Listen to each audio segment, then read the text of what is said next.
Okay. I Anyway, can't yeah, even believe I'm not doing this. Okay. and that's very early. Good for you. I, I'm yeah, I 30. know. I barely brushed my teeth, or barely brushed my teeth, barely brushed my hair. Whatever. Your hair looks great. It's sensational that we can do this 5 time zones apart. Yeah, right? Insanity. Okay. Okay, so I'm doing dark fairies. Oh, okay. I'm really interested. So it was kind of oh shit. I meant to Google this, and maybe I don't know. Maybe I'll Google it on my tablet. But anyway, so I delved into fairies, and they're not like cute little fluttery mythological tiny little things. Do you know about the fairies? Well, I believe that, yeah, okay, so I believe that fairies aren't like fairies in little cute dresses and flowers, and it's Hmm. fairy energy to me. And Yeah. yeah, and they're good. I think they're neither, what I learned was they're neither good nor bad. They're in the middle.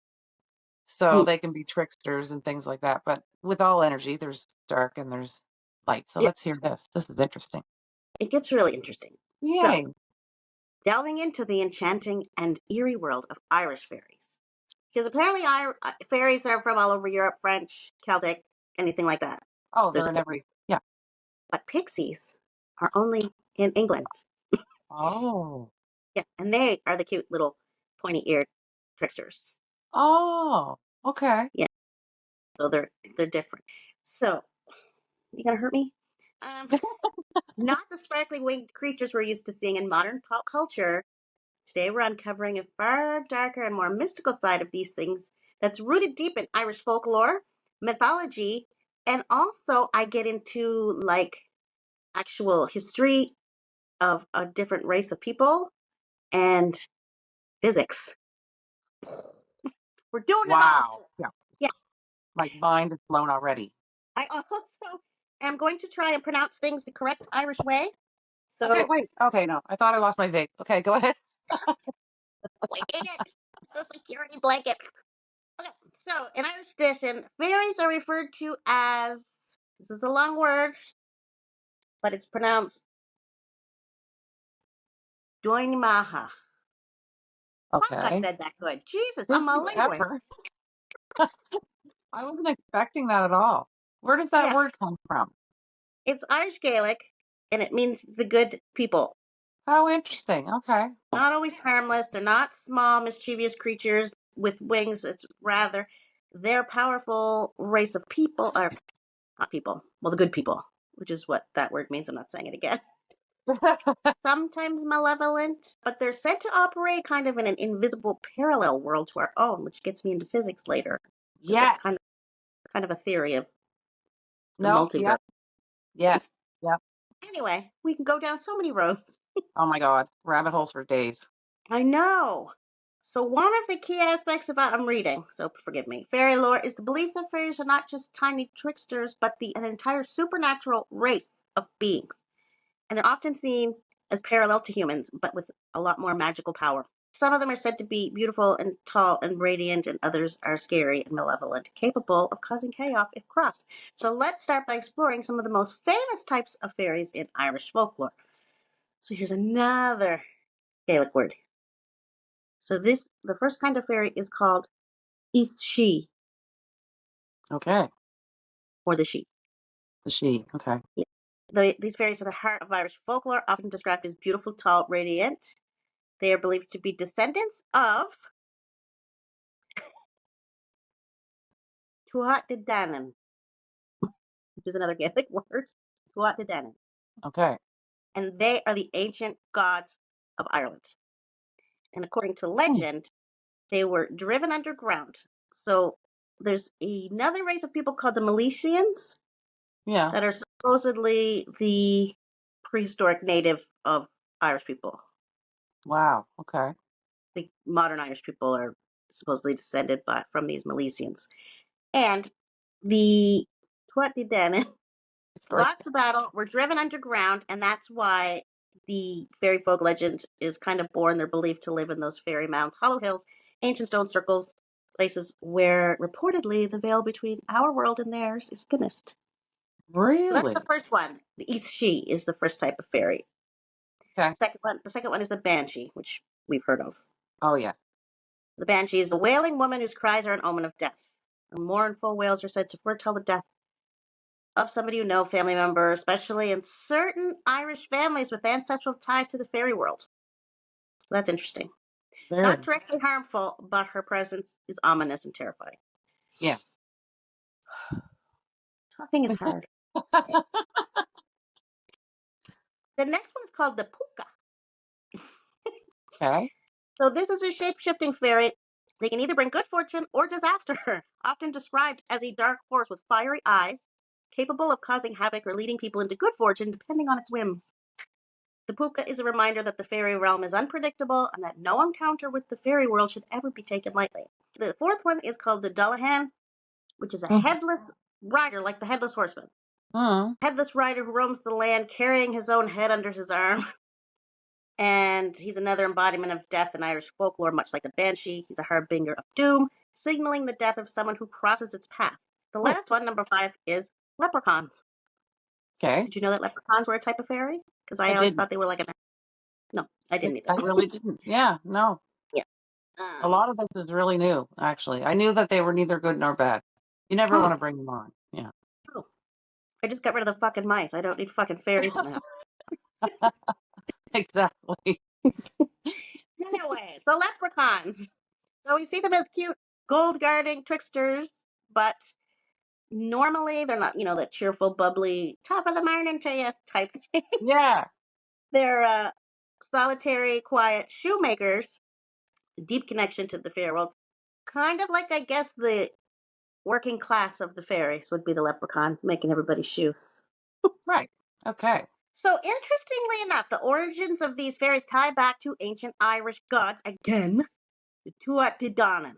Okay. I'm saying that. Oh, good. I'm fucking practically bilingual over here. These powerful gods were once the rulers of Ireland, gods, warriors, and they eventually were defeated by that other group, the Milesians. And this all happened So the obviously fairies are tied in with the gods. right. They were Okay. godlike.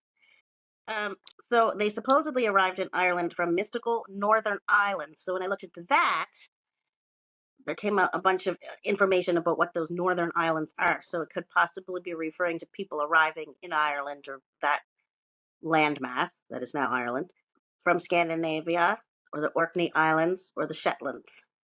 Oh. Yeah. So it's said that they arrived with a storm, landing in a blaze of glory and casting a shadow over the sun for days after their arrival. So it was stormy when they got here.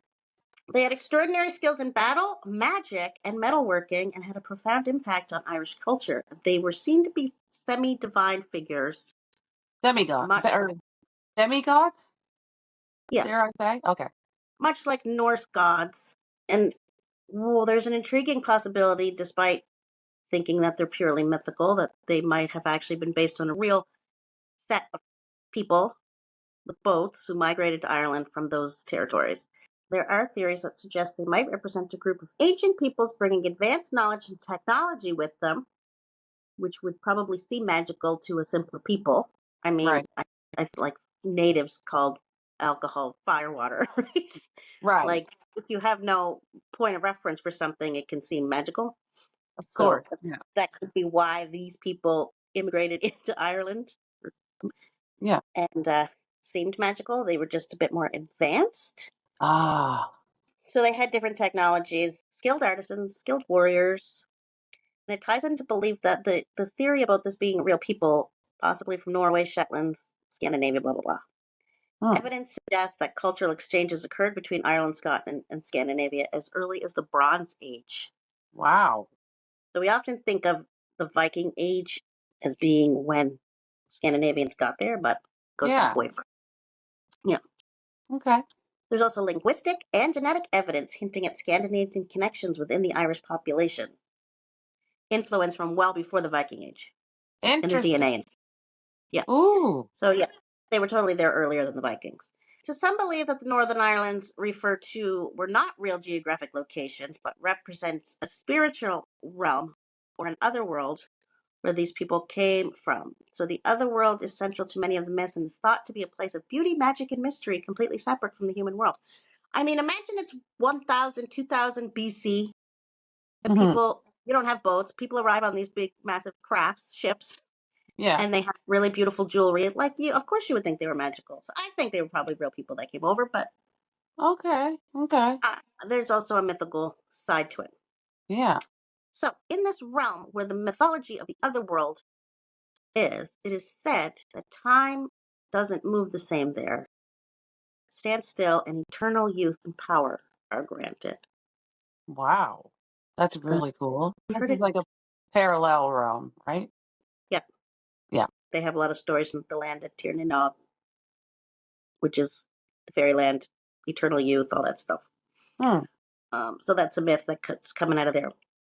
So ultimately, they were defeated by the Milesians, the ancestors of the current Irish people, forced to retreat into the other world. So this is where their transformation into the East She took place, which is the fairy folk. They now live on in mounds and hills of Ireland, still holding power over the living world.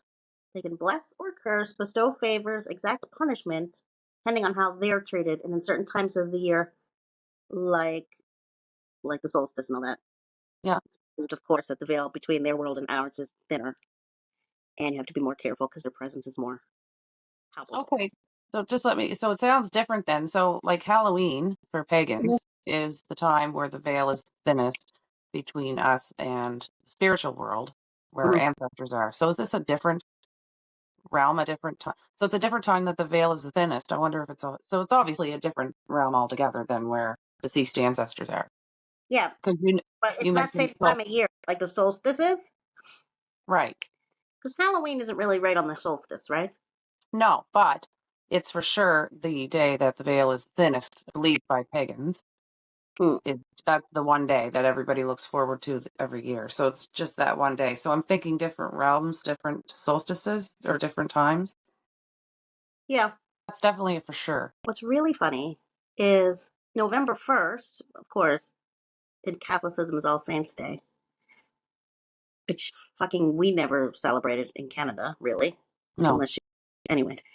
Here it's a really big thing. Like we had to go to like 4 different graveyards and visit everybody in the family. really. Yeah, November 1st? November 1st, yeah. Or Oh, the Sunday around November 1st, yeah. really? But yeah, it's probably like, I mean, that obviously has to go back to a pagan belief that you have to appease your dead ancestors.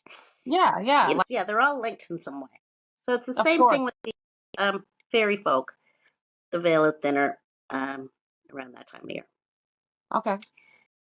So legacy is still very much alive in Irish culture today, and this is fascinating. The presence of the fairy folk in Irish folklore has shaped much of modern understanding of fairies, but their origins as gods, their ties to otherworldly realms, and their connections to ancient mythologies continue to intrigue. I'm going to go into how they can be capricious, dangerous, unpredictable, and I'm going to tell you some dark stories. The modern stuff that I came up with, oh, there it is, continues to influence Irish culture today. Like the land of Tir Nanog is the land of eternal youth, actual geographic place in a legend, like not an actual physical place, but of Right. that world. This is crazy. I've never heard any of this before. I know it's Anybody? so deep. So Yeah. I obviously can't get in. We could talk for hours about that. Yeah. There's so many offshoots of that you could talk about. But I just wanted to dive into the legends, some stories, and then we'll discuss the other stuff. But Okay. changeling, you know what a changeling is, right? Remind me. Okay, so one of the darkest elements of fairy folklore centers around the changeling myth. Fairies, with their mischievous ways, were believed to steal human children, especially those that were very beautiful or very talented, and they would replace it with a sickly, often eerily intelligent duplicate. These changeling children were seen as replacements, almost like the sinister substitutes. So this reminds me of the first podcast we did about Esther Cox Okay. and how, like these kids, like you'd have a kid and say they became mentally ill for some reason. Mm. Well, instead of thinking there was something wrong with the kid, ancient people would think, "Oh my God, the fairy stole the real one and left me with this fucking asshole." You know Oh, what I mean? Or something like that. Like they just a primitive way of thinking.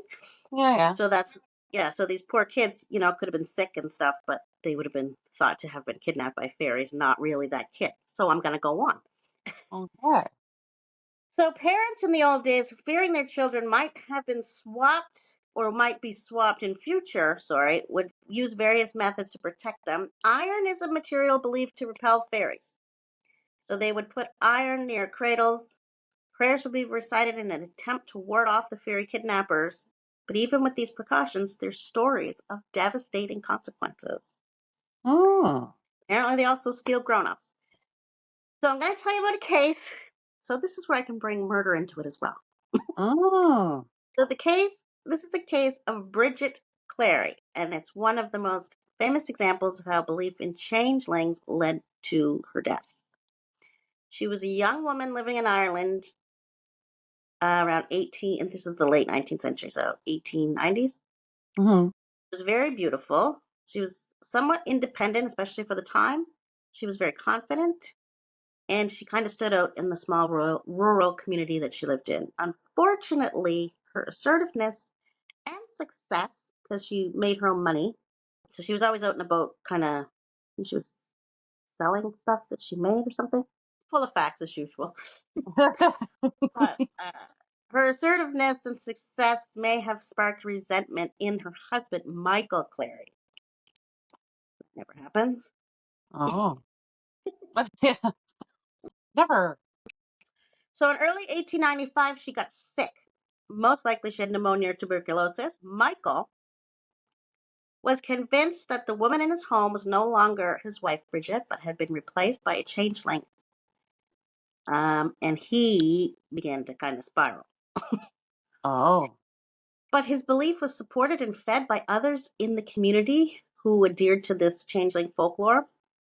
And they tried to force Bridget to reveal her true nature using bizarre and violent methods. They subjected her to harsh rituals, holding her over a fire, pouring urine on her, Oh. like, why? And forcing her to drink bitter, like, herbs and all that stuff, concoctions, bleh. Oh. And they were trying to drive out the fairy they believed inhabited her. So that doesn't really make sense. Like, if they switch you with a sickly fairy or somebody that looks just like you, then you can't drive it out of them because it's a switch. Like the real Bridget's on Right. the other world. That doesn't make any sense either. So they're treating it like an exorcism, which it isn't. Because Exactly. she's not possessed. Okay. And that's not really the legend. The legend is that they're switched. And Right. Bridget's off in fairyland, and this is just a stranger. So yeah, that doesn't make sense. I guess they were wanting that Bridget that they had to confess. Eventually, Michael set Bridget on fire, convinced it would destroy the changeling inside of her, which doesn't also make any sense. She Oh. died, obviously. Her father and family was in on this. Like, her father was saying, it's not her, it's not her. I don't know. There's no record of what she was saying or acting like that I could Wow. find. It just, Yeah. she was just sick, like with a physical lung disease. A lot of people were obviously jealous of her and did not like how she was acting either. Anyway, she died at home because he set her on fire, Ugh. and her father and I think some other community members helped to bury her near a fairy fort. So they buried her near a fairy fort where they thought it was steeped in the supernatural energy. Right. The aftermath was nothing short of a national scandal. Were you going to say something? No, I'm just in disbelief. That's crazy. Mm. Poor woman. So, um, the jury actually convicted him of manslaughter only and not murder because they accepted that he believed his wife was a changeling and not a human being. And Wow. get this. This is not fucking surprising. But anyway, he was sentenced to 20 years in prison. That was in 1895. I don't know when the trial, I think it was 1896 or later in 1895. Yeah. So he only served 15 years in prison maximum. Mm. He was sentenced to 20, released in 1910, and he later emigrated to Canada because that's how Oh, Canada rolls. We just type in really? murderers. Yeah, still doing it. Anyway, Yeah, still doing it. I should have looked up where he went, but That, I was that's going to, and actually then wow. got off. I got off on the other stuff. Yeah. Yeah. Yeah. Yeah, just So, come to Canada. yeah, it's all right. We don't care what you did over there. The murder of Bridget Clary is a harrowing reminder how folklore impacts people's lives. So that was 1895, and you would think that we wouldn't Hmm. think that way anymore. You don't really hear a lot about murders happening because they think that they're a changeling. But Yeah. there's really, really interesting. I guess I was reading if you have land and you're in Ireland and you want to build a house, Mm-hmm. you have to make sure it's not going to block any fairy paths. Even now, right now, you mean? Yeah, I don't know if everybody does it, but it's done. And I'm going Really? to go into what they do. Like they literally move highways and stuff.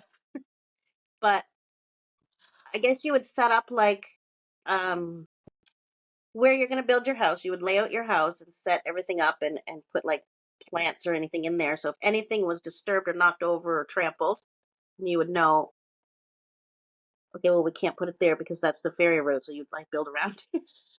Really? Yeah, because it brings on just horrific, terrible consequences if you don't. Like if you fuck with them and get in their way, they will be mad. Fuck around and find out. I'm building around the fucking fairy fort. Yes, I am. Damn right. Yeah. It's like they were there first, kind of like the animals in the forest. Like we interrupt and we, build highways and stuff, and then deer jump out and cause an accident and kill us, like in a very Mhm. indirect way. But it's the same idea. Like we're on their turf, right?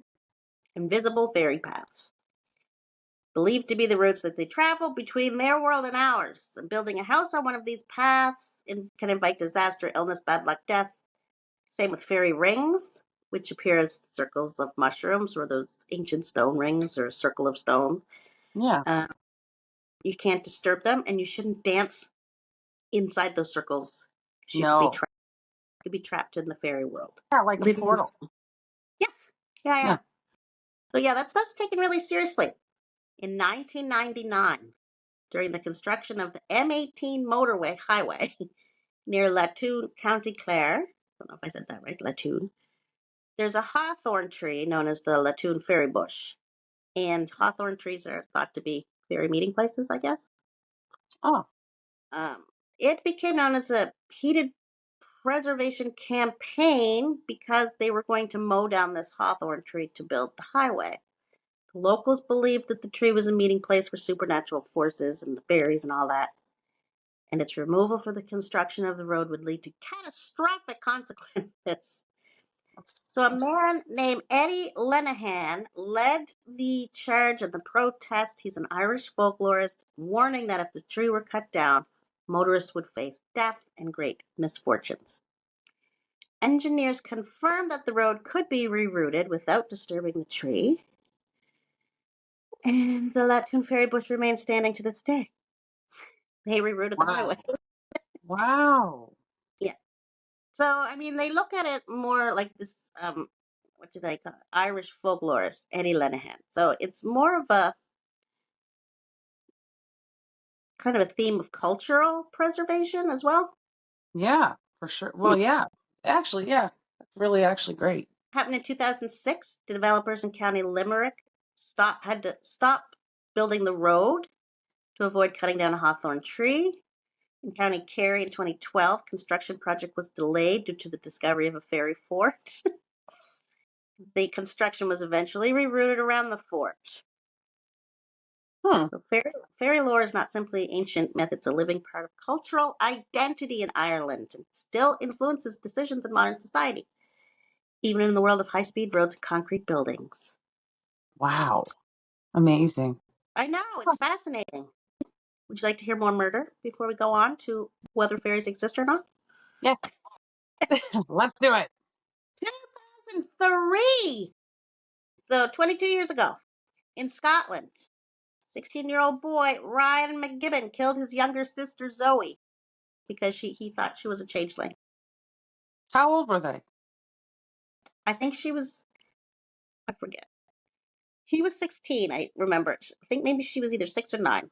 I forget Oh, because I summarized it. He was definitely 15 or 16.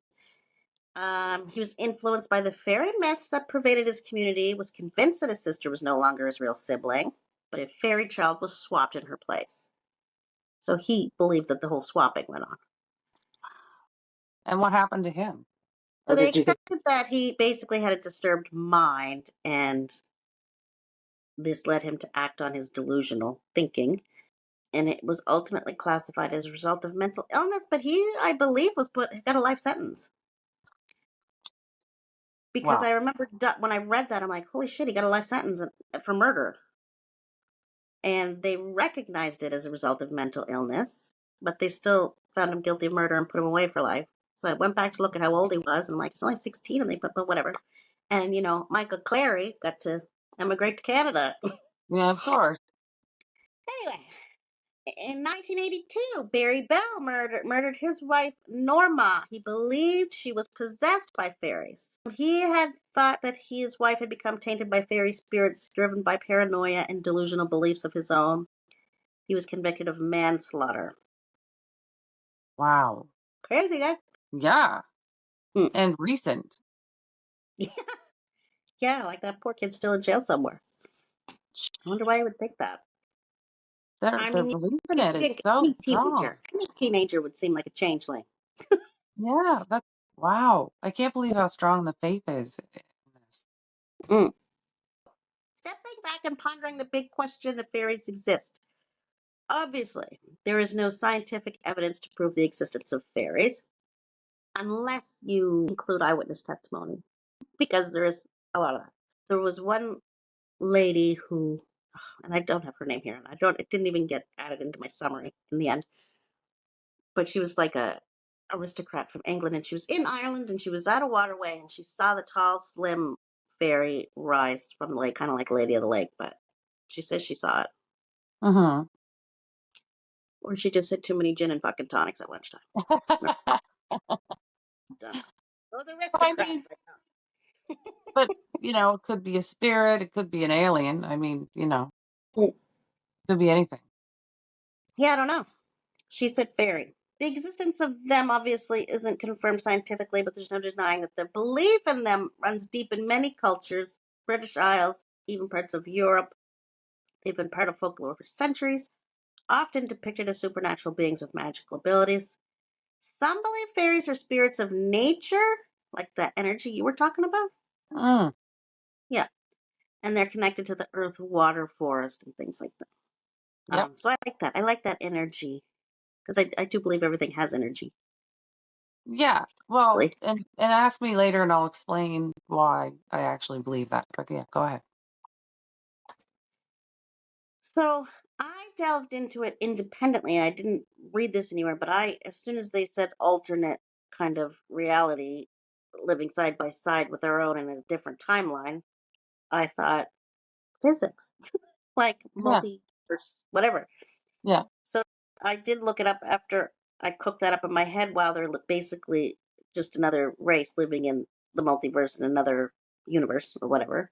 Mm-hmm. So it's a modern theory in physics that may align with these ancient beliefs. The theory of parallel universes suggests that there are many realities existing alongside our own. Could it be that the fairy realm is simply a world slightly out of sync with ours, just beyond our perception? Mm-hmm. Some physicists have even posited that higher dimensional spaces could house realms that interact with our own world in subtle, almost imperceptible ways. There's that fucking light like, experiment. Have you ever Yeah. seen that? Oh, the one with the whole Yes. if you're looking, and if you're not looking, we're oh shit. Yeah, explain that because yeah, I'm rusty on that. It's the Yeah. box. No, that's Schrodinger's. Oh. This one is, I'm going to explain it about as well. Like light being beamed into holes, Yeah. and something is interfering with where they go. Yeah, they bounce off a certain way. Yeah, but they can't, there's no matter there or energy to figure out where that is. Right. So that had something to do with the theory of the alternate universe that we can't see or Right. perceive. imperceptible, almost imperceptible, because we can see that something is interfering. So that's Yeah. really cool. Yeah, that experiment's really actually very cool. You should put a link to that at the end. Yeah, I love it. It's fascinating. Fascinates me. Yeah. So yeah, if a fairy realm is tucked away in one of these other dimensions or universes, slipping in and out of our reality, obviously this is a speculative hypothesis of Michelle, Yeah. Hypothesis by Michelle. definitely merges ancient myths, folklore, and modern science. Mm, Just based on their history of, like, the folklore keeps saying that they're out of sync with time. yeah. That's kind of gnarly. Well, yeah, Yeah. because they say when you, well, if you're abducted by aliens or if you maybe do shrooms and whatever, you lose time. So that Well, would that's make another sense. thing. I mean, maybe they're otherworldly. Yeah, Otherworldly. because usually when people come in contact with anything, it seems like they lose time. It's consistent. Yeah, and And if the legend and oral histories persisted among Irish ancient people that these people were magical in some way, maybe they weren't seafaring. Maybe they were on ships from the air. And it says it right. like the legend says they arrived in a blaze of glory and darkened the sky for 3 days afterwards. See, and let me just say, because you know that they've changed the word UFO. It's now UAP. Mm-hmm. You know why? The Mm. reason why they've changed that is because they're not always flying, because they're finding a lot of them in the ocean now. Because it's like 80 some percent of the ocean has not been explored or discovered. And then you have like octopus and all these strange creatures. And I believe, they're created by something different. But anyway, there's been a lot in the ocean and a lot of the military or the radar are picking up these extremely fast, like beyond, the speed of light in the ocean and rising from the ocean. That's why when you said the lady saw the fairy Mm-hmm. rise from the ocean, immediately I go aliens because yeah, well, I've been watching a lot of Well, that over lately. time. But the fairy Mm. thing, yeah, the fairy energy is real, but isn't it crazy like how it affects their culture so much? Like that's wow. Building, like, imagine the Trans Canada Highway. Like, building a M16 or M whatever highway is a big deal. You've got, like, you've seen them build highways in Nova Scotia and the big machinery and the 900 workers all over the place. Imagine screeching to a halt because there's a hawthorn tree there and we have to go around the hawthorn tree. This is going to have to all be scrapped. Back to the drawing board. Uh-huh. Yeah, that's pretty much what they did. And they do it. They do it. They've done it several times. Well, and Crazy. like I don't know why I was talking about it, but I was talking to some of my native friends about fairies, or or somebody brought up the word for fairy, but they're so serious about it they don't even like to say the word. Well, I learned um, when I did that Wicca course that fairies are neither good nor bad, but there are people that will call upon them. I won't call upon them, but like say you've lost something very important and it's been days and whatever, there are people that will call on the fairies to help them find the item or to bring Mm. it back if they have taken it because they're tricksters. And the thing is to leave like, say a little piece has broken off one of your crystals. Mm. Um, the thing is to leave them a gift. So you leave them like little crystal crumbs or like little pieces of chocolate. People will leave them out and ask the fairies to help find the object. But I wouldn't dare. See, I wouldn't even dare. Mi'kmaq, trying to Mhm. say it properly.